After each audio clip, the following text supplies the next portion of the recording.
ଦୁର୍ଘଟଣାରେ ଚାଲିଗଲା 3 ଜଣଙ୍କ ଜୀବନ। ପରିବାର ଶୂନ୍ୟ ହୋଇଗଲେ 70 ବର୍ଷର ବୁଢ଼ା ବାପା। ଶବ ସତ୍କାର ପାଇଁ ସହଯୋଗର ହାତ ବଢ଼ାଇଲେ ସ୍ଥାନୀୟ ବିଜେପି ନେତା।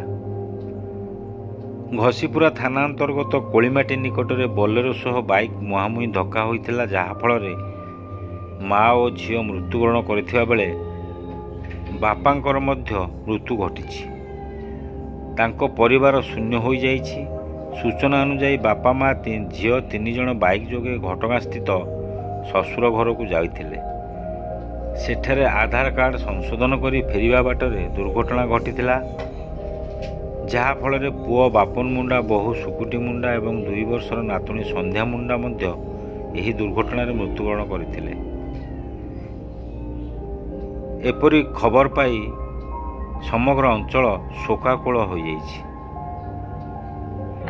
ये दैव लिखन के करिवान वर्तमान आमर बलरामपुर पंचायतर जो चौमुही कॉलोनी साहिर जो मुंडा साही अच्छी एठी एक मर्मन्तुक घटना घटी जाइछि। भारी दुखदायक घटना एवं जंत्रणादायक घटना। ता छड़ा गोटे परिवार 3 जन शून हो गले। आमर जो बापुन मुंडा अच्छी, बापुन मुंडा तांको स्त्री सुकुटी मुंडा एवं झीटी संध्या मुंडा काली गोटे आधार कार्यक्रम से जाइतिले घटगां।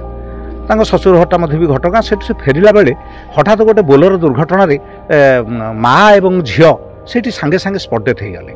स्पॉट डेथ हो सारा पर जहाँ बड़ी थे सी केमती से पहुँचती खबर पाई जाइए भी आम घटगां मेडिकल को निया से जगार बापा शोचनीय अवस्था भी माने से उद्धार कराई कि केउझर जाइए। वर्तमान हठात खबर आसला जे सी चलीगले। गोटे परिवार स्वामी मरीगले, स्त्री मरीगले, आउ झीटी चलीगला। गत वर्ष 5 वर्षर पुओटी चली जाता। से परिवार पूरा निश्वांत। माने बापा केवल बुढ़ा बापा वर्तमान अच्छा, आउ कहीं परिवार ना। परिवारटा पूरा निश्चिन्न हो गला। तार आमर खबर पाई भी अंचल जिते सब युव बंधु अच्छा, समाजसेवी सी सब आमे भी ये जगह को आसीचु। परिवार रे केवल बुढ़ा बापा रासमुंडा 70 वर्ष जीवित अच्छा।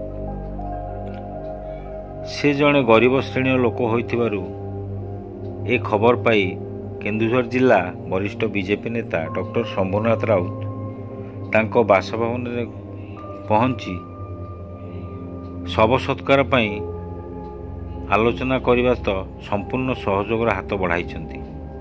यह छड़ा आनंदपुर उपजिलापाल जरिया किपरि सरकारी साहाय्य करहब यह प्रति मध्य दृष्टि आकर्षण करने प्रतिश्रुति देइछन्ति। तेबे 70 वर्ष वृद्धों पाई एभली दुखद घटना पुओ बोहू और नातुणीर एका संगे मृत्यु को देखि सही पारु नाहंती केही। सांत्वना देवाई स्थानीय लोक मैंने तांको घर निकटरे भिड़ जमाइछन्ति।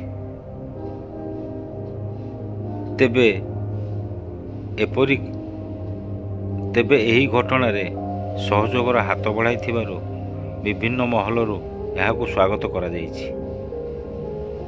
आनंदपुर टुकु जेना को रिपोर्ट, खोला खबर टीवी।